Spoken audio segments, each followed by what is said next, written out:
Hello everyone, patching into today's second video, going to have a look at the weather of the United States. Today's second video, this is our USA forecast that we always do exclusive to YouTube on a Monday and on a Thursday. So we're going to have a look at weather next 10 to 14 days for the United States of America. And we're here to extend out beyond that. We extended CFSV2. And that's going to take us through the next 4 weeks into the first part of September. So I'll get on that for you very shortly. We're going to bring you up to date with news that we may well have recorded our highest temperature ever recorded on Earth in Death Valley. In eastern California. So I'll bring you up to date with that first of all. Just say that if you're enjoying the USA updates on the channel, then please can you like, share, subscribe to the channel, and let us know in the comments what you think. So let's get on with it then. I'm going to start off, as I say, looking at this news story. The highest temperature on Earth could have been reached as Death Valley, USA, hits 54.4 Celsius. So we did the USA forecast on Thursday, of course. We said it was going to get hot in the west, but I don't think anybody quite imagined it would get this hot. But here we go. What could have been the highest temperature ever reliably recorded on Earth, 130 Fahrenheit, 54.4 Celsius, could have been reached in Death Valley National Park, California. The recording is being verified by the US National Weather Service. It comes amid a heat wave on the US West Coast, where temperatures are forecast to rise further this week. The scorching conditions have led to 2 days of blackouts in California after a power plant malfunction on Saturday. Sunday's reading was recorded in Furnace Creek in Death Valley. Furnace Creek recorded this again. Before this, the highest temperature reliably recorded on Earth was 129.2 Fahrenheit, 54 Celsius, also recorded in Death Valley. I think that was Furnace Creek as well, in 2013. A higher reading, this is quite interesting, a higher reading of 134 Fahrenheit, 56.6 degrees, a century earlier, also in Death Valley, is disputed. It is believed by, I think that's 1913, wasn't it? I think that's 1913. It is believed by some modern weather experts to have been erroneous, with several other Syrian temperatures recorded that summer. So I am aware of the 1913 record. I didn't know about it being disputed, actually. I thought that was like a long-standing temperature record. But anyway, it looks like that's disputed, and they're claiming, anyway, they seem to be claiming that a new temperature record has been reached, 130 Fahrenheit, 54.4 degrees. Now, we've had a heat wave here in the UK, where temperatures have been hovering close to like 97, 98, 99 Fahrenheit, and at the end of July we did pop up to 100 Fahrenheit at an airport in Heathrow. But nothing compared to that, so that does really put things into perspective. But yeah, dangerous heat wave conditions on the western side of America. So anybody watching there, like from Arizona up to Washington State, do take care. It's a really, really dangerous heat that you've got at the moment. Right, let's go to Tropical Atlantic then. So we've got 2 disturbance areas. We've got Disturbance 1 just here, and we've got Disturbance 2 just there. So Disturbance 1, I won't read you all of this, but Disturbance 1 has got a 20% chance of cyclone formation in the next 2 days, but a 50% chance of cyclone formation in the next 5 days. And then we've also got Disturbance 2 over towards the Cabo Verde Islands. Again, just a low chance that this becomes a tropical cyclone in the next 2 days, but a 60% chance that it could become a tropical cyclone in the next 5 days. So Disturbance 1 and Disturbance 2, we shall need to keep a very close eye on them. And of course, in like week, 10 days, they may have impacts somewhere in the United States. We'll have to wait and see. These are how the upper level winds are looking, wind flow charts from earthnullschool.net. So you can see that, yeah, we've got like the easterly trade winds coming through here.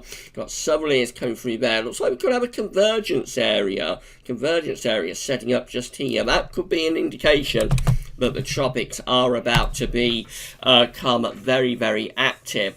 This is from tropicaltidbits.com. So let's see if we can pick up those two disturbance areas. This is currently from a GFS, like this is current position. So I think disturbance 1 is going to be there. I think disturbance 1 is there.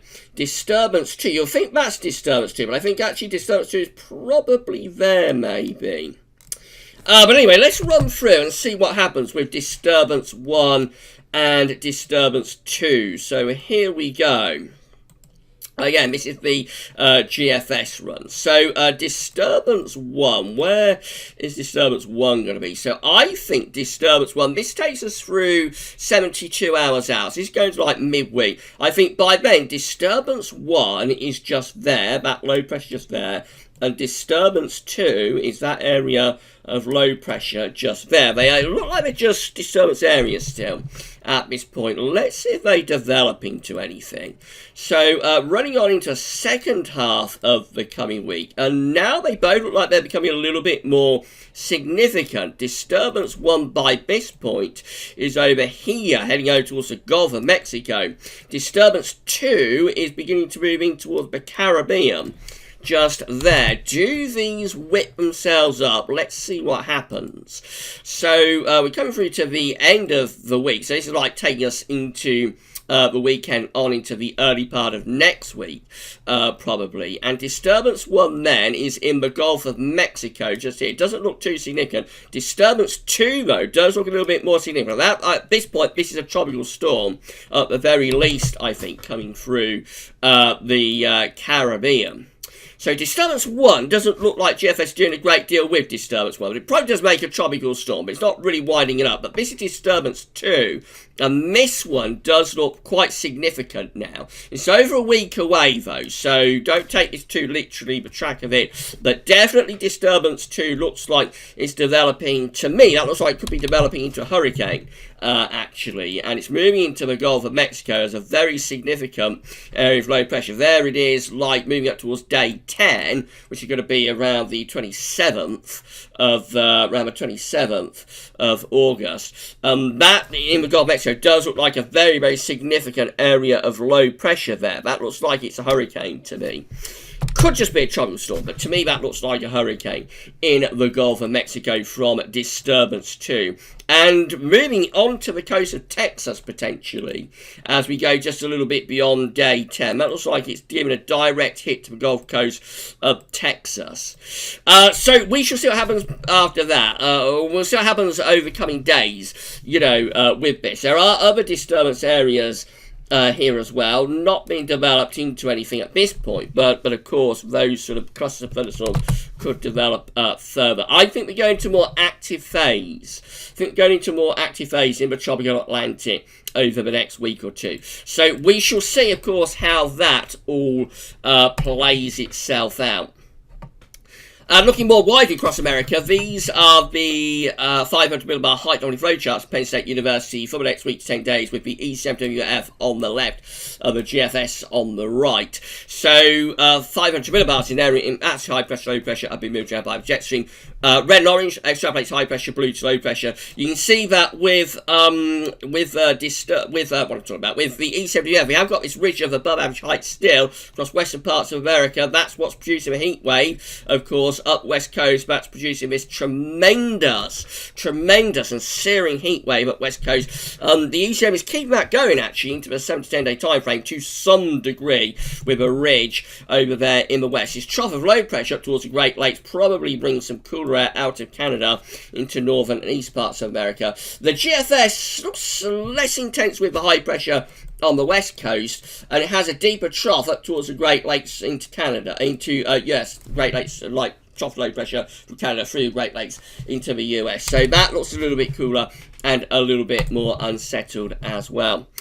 These are the GFS upper air temperature and precipitation ensembles for the next couple of weeks for Washington DC, capital, of course. So you can see from red line, which is preferred to your upper air temperature average, that upper air temperature at the moment are quite close to average, maybe a little bit below par, but not too far from average at the moment. Generally, over next week, they're going to stay quite close to average, maybe going a bit warmer than average as we get towards like a week or so out. And then we move into the last days of August, the beginning of September, and maybe a few signs that it's coming a bit cooler then. Some of these ensemble members are actually becoming quite cool with your upper air temperatures for like the very end of August and the beginning of September. Regular precipitation spikes from beginning to end, so there will be heavy showers or thunderstorms coming and going in the northern part of America. Temperature anomalies from the 17th to the 25th of August. East-west split, so eastern parts of the states, like the Midwest towards the East Coast, looking a little bit cooler than average, actually, especially in the Midwest. Going further westwards, though, it does get very, very hot. There's the heat wave there in the west, intensely hot through all of these western states, right the western side, all the way up to, up to the border with Canada. Very, very hot through there. Precipitation anomalies, most states generally on the drier than average side. It does look a little bit wetter in this southeastern corner, including Florida. But overall, actually, most parts of the states looking pretty dry, and especially so, of course, in the west, where we've got this searing heat. Right, so that's how the GFS is looking for Monday, for today. And again, it's a little bit cooler in this far northern part of the states, but many western areas are looking very hot. Look at these upper air temperatures, how intense this heat wave is that we've got in the west. Absolutely incredible, with the 20 Celsius iceberg into Canada. 25 Celsius iceberg, almost up towards the Canadian border. That is one heck of a heat wave. But in the east, it's a little bit cooler, actually. In the east, it is a little bit cooler in this northern and northeastern part anyway. East coast itself is quite hot. Right, we move on, and this heat wave keeps going up to the middle part of the week, maybe reaching its peak like in the next couple of days, and then just easing slightly. But even so, I think the west looks very, very hot right way through to the weekend. Further east, there's a bit of a trough, so that could spark off more heavy showers and thunderstorms in these more northeastern parts of the states. Nowhere near as hot either. There's the upper air temperature showing that the west is incredibly hot still into Sunday. They have lowered slightly, but still very, very hot really through most of those western states. Just a little bit cooler in the northwest, perhaps next to the Pacific. Over in the eastern part of America, looks like get a bit hotter there actually as we go through towards the weekend. Heading up towards day 10, that's how we're looking with the upper air temperatures at day 10. So by then the heat is beginning to spread out over towards the eastern side of America. Notice the heat spreading out onto the east side of America. The core of the heat is still in the west and the southwest though. Notice as well disturbance 2. This is disturbance 2 on the GFS from west to central. That's disturbance 2 just there in the Gulf of Mexico. Could well be a hurricane, certainly a tropical storm, but could be a hurricane by that point. Look at that with the upper air temperatures. Does look quite significant with disturbance 2. Moving somewhere in towards Mexico or the Gulf Coast of Texas maybe as we get through beyond day 10. Heading up to 2 weeks out, we've got a trough of low pressure coming in from Canada. This is as far as we go for GFS to the 2nd of September. Low pressure plunging in from Canada. That's to the north. That's bringing much cooler weather to these northern and northwestern states. Ahead of it, though, very hot. That heat from the west and southwest of states being pushed eastwards across most parts of America for early September, ahead of this low pressure diving in from Canada. There will be a very, very active cold front associated with that. So we've got the low pressure trough is up here. There'll be a cold front through there ahead of it, searing heat being pulled out of the west and southwest of America across the states, and then of course as this cold front plunges in from the northwest, violent thunderstorms followed by cooler air moving down from Canada. But that's all 2 weeks away, so it's a very, very long way out. ECM looks like that. So again, searing heat at the moment across the western states. Absolutely incredible heat wave with 25 Celsius iceberg there up into Canada. Can you believe it? In the eastern, northeastern parts of the states, it is a little bit, I mean, it's still warm because it's United States in summer. So even in the east, it's still very warm, but the intense heat wave is going on out in the west. Through the course of this week, we find that we keep this very intense heat going in the west. Over on the eastern side, it is very warm. It probably gets warmer actually through the second half of the week, but nowhere near as hot as it is out in the west. Heading into the early part of next week, again, the ECM wants to keep this heat wave going across the west, a little bit more so than the GFS. Gradually, these eastern states, I should say, are getting hotter as well through the early part of next week as the heat begins to move out of that western side and across the states. Up to day 10, that's how we're looking. So just turned a little bit cooler in the very, very far northeast at day 10. Otherwise, most parts of the states looking hot, and again, particularly so through those western parts of America.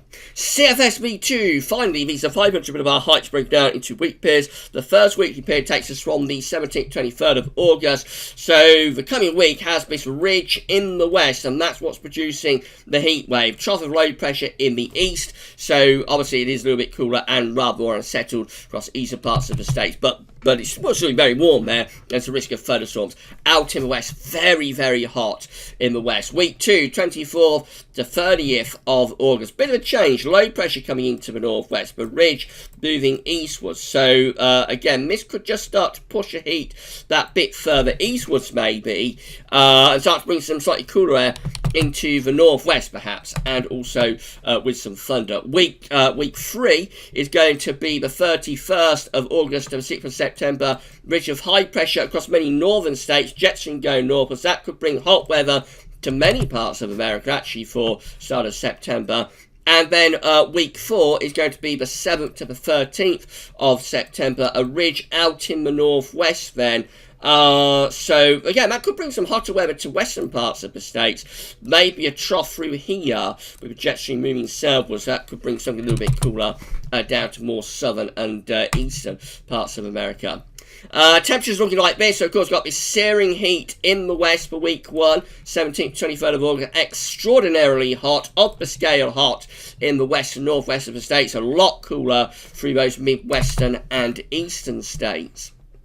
Week 2 is the 24th to the 30th of August. Generally just seeing that heat spreading out, I think. Generally, the heat from the west is spreading out across the states. It is going a little bit cooler up towards the Pacific Northwest. And the heat is sort of less intense through most parts of the western states. Week 3 is the 31st of August, 6th of September. Very warm to hot again in the west. A little bit cooler in this southeastern corner. Most northern states looking quite hot. And then week 4, 2% to the 13th of September, just looking generally hot really through most parts of America, generally very warm to hot across most parts of America for the early part of September.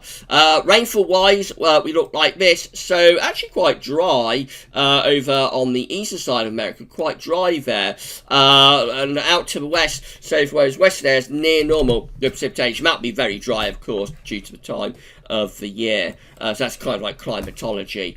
Week 2 is 24th of August, 30th of September. Wetter average in the north, wetter average down to the south. That could all be tropical storm or hurricane related, of course, in the Gulf of Mexico. Drier over on the east side, otherwise near normal precipitation for most areas.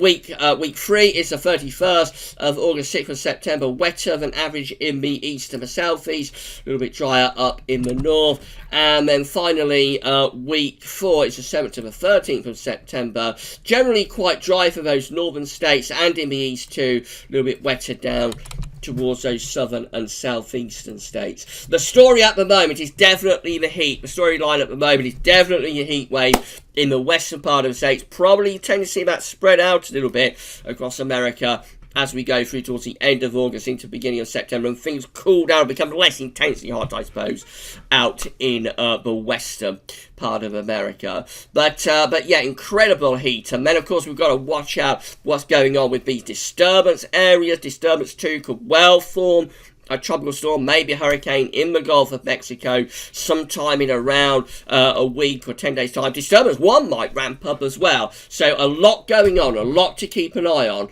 And no doubt once these are pushed through, there will be more disturbance areas to worry about as we go through September. Also, I'm sure there will be.